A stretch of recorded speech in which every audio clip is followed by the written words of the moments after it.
इसी बीच एक और बड़ी खबर आपको बता दें, कोलकाता में कपड़े की फैक्ट्री में आग लग गई है और ऊपरी मंजिल पर यह आग लगी है। बड़ी खबर आपको बता रहे हैं कोलकाता से जो मिल रही है, कपड़े की फैक्ट्री जहां पर आग लगी है, आग बुझाने की कोशिशें लगातार जारी है। तस्वीरें आपके सामने है, देखिए सबसे ज्यादा टॉप फ्लोर जो है वहां पर यह आग लगी हुई है, इसलिए दमकल कर्मी जो है वो वहां पर पहुंच चुके हैं। आग को बुझाने की कवायद लगातार जारी है, कोशिश जारी है। क्या वजह है ये अभी तक नहीं जानकारी मिली है, लेकिन ये फैक्ट्री है, कपड़े की फैक्ट्री, और भीषण आग इस कपड़े की फैक्ट्री में लगी है। सबसे ऊपर वाली मंजिल जो है वहां पर आग लगी है। आप देख सकते हैं कि लगातार आग की लपटें जो झुलसा रही हैं और लगातार उनको बुझाने की कोशिश की जा रही है, कवायद की जा रही है। और चूंकि कपड़े की फैक्ट्री है इसलिए बुझाना मुश्किल है। और इस बीच एक और बड़ी खबर आपको बता दें, और बड़ी खबर है कि कांग्रेस के समर्थन में एक बार फिर से पाकिस्तान के पूर्व मंत्री फवाद चौधरी का बयान सामने आया है। उन्होंने स्मृति ईरानी को लेकर बड़ा बयान दिया और ये आरोप लगाया, कहा कि स्मृति को अमेठी वासी सबक सिखाएंगे, स्मृति नफरत की सियासत करें, ये बड़ा आरोप। फवाद चौधरी लगातार कांग्रेस के समर्थन में पाकिस्तान की तरफ से बयान सामने आ रहे हैं। और इसी कड़ी में आपको बता दें, पाकिस्तान के पूर्व मंत्री हैं फवाद चौधरी, जिन्होंने स्मृति ईरानी के खिलाफ बयान दिया। और ये ट्वीट हम आपको दिखा रहे हैं, ये वही ट्वीट है जो फवाद चौधरी की तरफ से किया गया है। फवाद चौधरी जो कांग्रेस के समर्थन में खुलकर बोल रहे हैं, और ये पहला बयान नहीं है, इससे पहले भी पाकिस्तान की तरफ से इस तरह के बयान कांग्रेस के समर्थन में दिए जाते रहे हैं। और अब स्मृति ईरानी के खिलाफ फवाद चौधरी ने बयान दिया जिसमें वो कह रहे हैं कि स्मृति को अमेठी वासी सबक सिखाएंगे, स्मृति नफरत की कर रही है सियासत। मुझे नहीं समझ आता इंडिया में क्यों इंडिया मीडिया मुझे पता नहीं इसमें क्यों जो है मैं वहाँ सारी हेडलाइंस में हूँ। मुझे नहीं पता था कि मैं इंडियन इलेक्शंस को इस तरह से इफेक्ट कर सकता हूँ। लेकिन fact of the matter is, देखें हिंदुस्तान के अंदर इस वक्त जो नरेंद्र मोदी और बीजेपी हैं वो महासभा, हिंदू महासभा को रिप्रेजेंट कर रहे हैं और वो नफरत की सियासत कर रहे हैं। सो चाहे वो राहुल गांधी हो, चाहे वो कोई भी और सियासतदान हो जो नरेंद्र मोदी को रोक सकता है, हिंदुस्तान के तमाम जो लिबरल्स, हिंदुस्तान के तमाम वो लोग जो कि एक एक्सट्रीमिज्म के खिलाफ हैं, इस रीजन के तमाम लोग जो एक्सट्रीमिज्म के खिलाफ हैं, जाहिर है कि वो हर उस शख्स को सपोर्ट करेंगे जो नरेंद्र मोदी का रास्ता रोक सके। और देखिए, हेमंता बिस्वा शर्मा असम के सीएम ने राहुल गांधी पर तंज कसा है और कहा कि पाकिस्तान में राहुल गांधी बहुत फेमस है, अगर वहां से चुनाव लड़ेंगे तो बड़े मार्जिन से जीत सकते हैं। राहुल गांधी को पाकिस्तान से चुनाव लड़ना चाहिए, यह बड़ा तंज कसा है। असम के मुख्यमंत्री हेमंता बिस्वा शर्मा ने पाकिस्तान में राहुल गांधी काफी पॉपुलर है, भारत में नहीं तो पाक में जरूर जीतेंगे राहुल गांधी। ये बात हेमंता बिस्वा शर्मा कह रहे हैं, असम के मुख्यमंत्री, और लगातार हमलावर हैं राहुल गांधी पर। पाकिस्तान में राहुल गांधी बहुत ज़्यादा पॉपुलर है और पाकिस्तान में अगर चुनाव होता है और राहुल गांधी चुनाव में खड़ा होता है तो राहुल गांधी बहुत ज़्यादा वोट से जीतेगा, इसमें कोई डाउट नहीं है। हम उसमें हाथ उठा लेता हूँ कि पाकिस्तान में हम राहुल गांधी को नहीं सकूँगा और पाकिस्तान में राहुल गांधी जरूर चुनाव जीतेगा। इंडिया में क्या होगा? देखिए, वो तो पाकिस्तान जो भी चाहे वो कैसे हो सकता है। पाकिस्तान जो चाहेगा भारत में उसका उल्टा हो। इंडिया में क्या होगा दोनों सीटों में उनका? इंडिया में कुछ नहीं होगा, इंडिया में नरेंद्र मोदी बल्ले बल्ले। सर राहुल और राहुल के समर्थन में पाकिस्तान के पूर्व मंत्री फवाद चौधरी लगातार ट्वीट और बयान दे रहे हैं। 2 मई का पीएम मोदी का कांग्रेस और पाकिस्तान को लेकर पीएम ने क्या कुछ कहा था, आपको सुनवाते हैं। कांग्रेस के लिए अब पाकिस्तानी नेता दुआ कर रहे हैं, शहजादे को प्रधानमंत्री बनाने के लिए पाकिस्तान उतावला है। आपने कल देखा होगा। और हम तो जानते ही है, कांग्रेस तो पाकिस्तान की मुरीदी है। पाकिस्तान और कांग्रेस की ये पार्टनरशिप अब पूरी तरह एक्सपोज हो गई है। पुणे में रहने बोलते राहुल गांधी ने कहा कि पीएम मोदी कभी तो ये प्रधानमंत्री नरेंद्र मोदी का बयान आप सुन रहे थे। प्रधानमंत्री नरेंद्र मोदी ने आनंद में बयान दिया था और ये कहा था कि कांग्रेस पूरी तरीके से एक्सपोज हो गई है। आपको बता दें, दरअसल कांग्रेस के समर्थन में पाकिस्तान की तरफ से लगातार बयान सामने आ रहे हैं और इसी कड़ी में अब फवाद चौधरी जो कि पाकिस्तान के पूर्व मंत्री हैं, उनका ट्वीट सामने आ गया है जिसमें वो कांग्रेस का समर्थन करते हुए दिखाई दे रहे हैं। लेकिन इससे पहले जब पाकिस्तान की तरफ से एक और बयान सामने आया था, प्रधानमंत्री नरेंद्र मोदी ने कांग्रेस को आड़े हाथों लेते हुए राहुल गांधी पर जमकर निशाना साधा था और उन्होंने कहा था कि फवाद चौधरी राहुल की तारीफ कर रहे हैं। पाकिस्तान और कांग्रेस की पार्टनरशिप अब पूरी तरीके से एक्सपोज हो गई है। देश के दुश्मनों को आज भारत में मजबूत सरकार नहीं चाहिए, उनको कमजोर सरकार चाहिए। ऐसी कमजोर सरकार जो मुंबई में आतंकी हमले के समय थी और डोजियर भेजने वाली सरकार थी।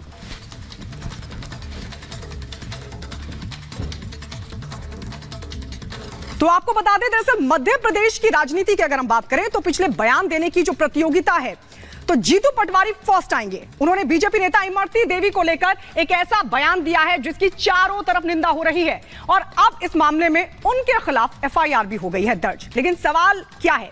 सवाल है कि अब जेल जाने वाले हैं जीतू पटवारी या फिर उनके खिलाफ कोई और एक्शन होगा। इस रिपोर्ट में आपको दिखाते हैं।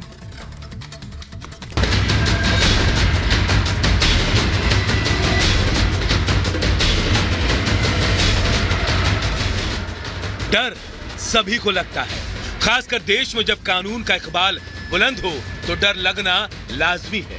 यही डर अब मध्य प्रदेश के कांग्रेस अध्यक्ष जीतू पटवारी को लग रहा। गुरुवार को कांग्रेस नेता जीतू पटवारी ने बीजेपी के वरिष्ठ नेता इमरती देवी के खिलाफ अभद्रता की सारी सीमा लांघते नजर आए। वो इमरती देवी पर निजी हमला कर रहे थे, वो इमरती देवी में रस खत्म होने की बात कर रहे थे। लेकिन 24 घंटे के अंदर जीतू ऐसे पलट गए कि उन्हें अब इमरती देवी में अपनी मां बहन नजर आने लगी। अब वो माफी मांग रहे हैं। वो कह रहे हैं कि उनके बयान को तोड़ मरोड़ कर पेश किया गया। उन्होंने बकायदा सोशल मीडिया एक्स पर माफीनामा भी पोस्ट कर दिया। मेरे बयान को तोड़ मरोड़ कर गलत संदर्भ में प्रस्तुत किया जा रहा है। मेरी मंशा सिर्फ सवाल के जवाब को टालने की थी। इमरती जी मेरी बड़ी बहन जैसी हैं। बड़ी बहन माँ के समान होती है। यदि फिर भी किसी को ठेस पहुंची हो तो मैं खेद व्यक्त करता हूँ। अब मध्य प्रदेश कांग्रेस अध्यक्ष को ये कौन समझाए कि वो अपने जिस बयान को तोड़ मरोड़ कर पेश करने का आरोप लगा रहे हैं, उनके उस बयान में ओछेपन के सिवाय कुछ ऐसा है ही नहीं जिसका कुछ और मतलब निकाला जा सके। साफ है, दांते निपोड़ कर दिए गए ओछे बयान पर जब वो घिर गए तो अब बगले झांक रहे हैं। देखो ऐसा है, अब इमरती जी का रस खत्म हो गया, जो अंदर चाशनी होती है, अब उनके लिए मैं कुछ बात नहीं कर। इमरती देवी जी का जहाँ तक सवाल है, बड़ी बहन है मेरी, और चूंकि बड़ी बहन माँ जैसी होती है, उसके अलावा इंटेंशन कुछ नहीं था।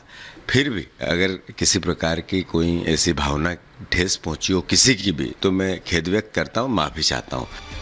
हालांकि अब जीतू पटवारी भले ही अपने बयान को लेकर दूसरों पर आरोप मढ़े, लेकिन सच यही है कि उन्हें अंदाजा हो गया था कि वो बड़ी मुसीबत में फंसने वाले हैं। क्योंकि एक तरफ जहां इस बयान के फौरन बाद बीजेपी के नेताओं की तीखी प्रतिक्रिया सामने आने लगी, तो वहीं इमरती देवी ने भी मीडिया के जरिए संदेश दे दिया था कि वो इस बार विपक्ष को छोड़ने वाली नहीं है। और ऐसा ही हुआ। एक तरफ मध्य प्रदेश बीजेपी के महिला नेताओं ने जीतू पटवारी के खिलाफ मोर्चा खोल रखा है, तो दूसरी तरफ इमरती देवी खुद पर किए गए इस निजी हमले के बाद SC/ST एक्ट के तहत जीतू पटवारी पर FIR दर्ज करवाने पहुंच गई, जिसके बाद अब इस बात की आशंका बढ़ गई है कि पटवारी जेल भी जा सकते हैं। बहुत बड़ा अपमान उन्होंने किया है, हमारा क्या पूरे प्रदेश की महिलाओं का किया है। तो मैं तो ये समझती हूँ कि कांग्रेसों की मतलब उनकी सद्बुद्धि, भगवान उनको सद्बुद्धि दे। जितने बचे हैं, वैसे तो सफाई हो गई है और होने जा रही है, पूरी की पूरी कांग्रेस समाप्त हो जाएगी। इतना घटिया बयान कांग्रेस के प्रदेश अध्यक्ष के द्वारा ये मानसिकता दिखाती है कांग्रेस प्रदेश के अध्यक्ष की महिलाओं के प्रति, कांग्रेस पार्टी की महिलाओं के प्रति, और जो निम्न स्थिति तक गिर चुकी है कांग्रेस, इसका जवाब कांग्रेस को सारे प्रदेश की महिलाएं आने वाले दिनों में देंगी। पुरानी कहावत है, धनु से छूटा बाण और जुबान से निकली बात वापस नहीं लौटती। लेकिन शायद कांग्रेस के नेता ये हकीकत भूल चुके हैं। वो आए दिन कोई ना कोई विवादित बयान देकर नया बखेड़ा खड़ा कर देते हैं। शायद ऐसे हथकंडों के जरिए वो चर्चा में रहना चाहते हैं, लेकिन बेशक इस बार दांव उल्टा पड़ने जा रहा है। Bureau report, Republic Bharat. और देखिए, चुनाव में नामांकन की कई तस्वीरें आपने देखी होगी, थोड़ा अंदाज भी अलग होगा, लेकिन आज जो हम आपको तस्वीर दिखाने जा रहे हैं उम्मीदवारों की, उनका अंदाज बहुत हटके है। और इन तस्वीरों को देखकर आप भी कहेंगे कि नेताजी वाकई हटके हैं।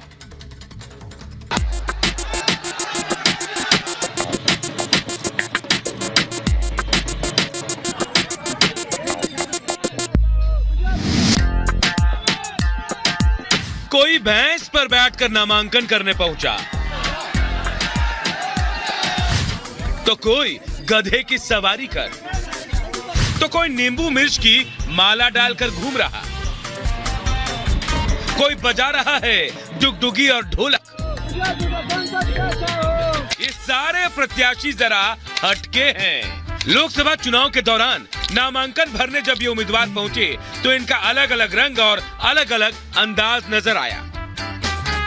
वैसे तो नामांकन के दौरान कोई महंगी गाड़ियों के काफिले से पहुंचता है, तो कोई अपने चार्टर्ड प्लेन से, लेकिन इन प्रत्याशियों का अंदाज ही जुदा है। और यही वजह है कि सोशल मीडिया इनके नामांकन वाले वीडियो से भरा पड़ा है। ये तस्वीरें बंगाल के पुरुलिया की है। प्रत्याशी निर्दलीय हैं और जब अजीत महतो नामांकन के लिए पहुंचे तो उनके नामांकन से ज्यादा उनके नामांकन में शामिल भेड़ और बकरियों की चर्चा होने लगी। समर्थकों के साथ भेड़ बकरियां भी नामांकन रैली में साथ दिखाई दी। इतने तक तो ठीक ही था, लेकिन अब अजीत महतो यानी उम्मीदवार को भी देख लीजिए। ये गाड़ी या प्लेन से नहीं बल्कि भैंस पर बैठकर शान से चलते दिखाई दिए। रैली में भेड़ बकरियां भीड़ बढ़ाने के लिए थी या फिर कुछ और, लेकिन ये महतो का अंदाज जरा हटके है। कहावत है, घोड़ों के साथ गधे भी रेस में दौड़ेंगे, लेकिन यहाँ गधा रेस में नहीं बल्कि नामांकन जुलूस में दिख रहा है।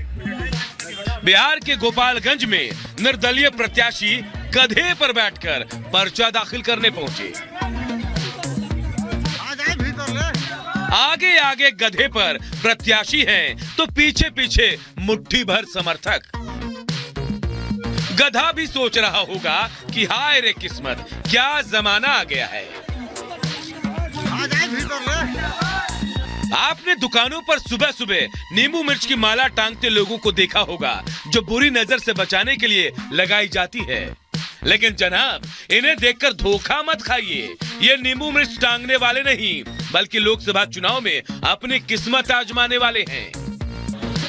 हाँ, ये बात अलग है कि खुद पर नींबू मिर्च की माला डालकर ये बुरी नजर से बचने की कोशिश कर रहे हैं। शायद तमिलनाडु के कोयम्बटूर से नामांकन करने वाले निर्दलीय प्रत्याशी नूर मोहम्मद का बजट थोड़ा कम है, इसीलिए वो खुद ही डुगडुगी बजाकर अपना प्रचार कर रहे हैं। ये है अमरेश राय। कुछ दिनों पहले तक हाथ में लालटेन लेकर चलते थे, लेकिन समय का पहिया घूमा और लालटेन छूटकर हाथों में ढोलक आ गई।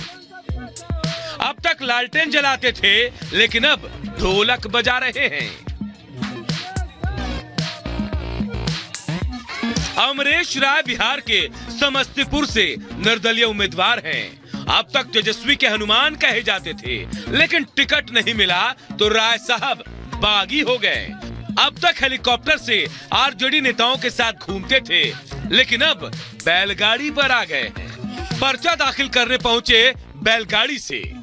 चंद समर्थक थे, ढोलक थी, मंजीरें थी और था अलग अंदाज।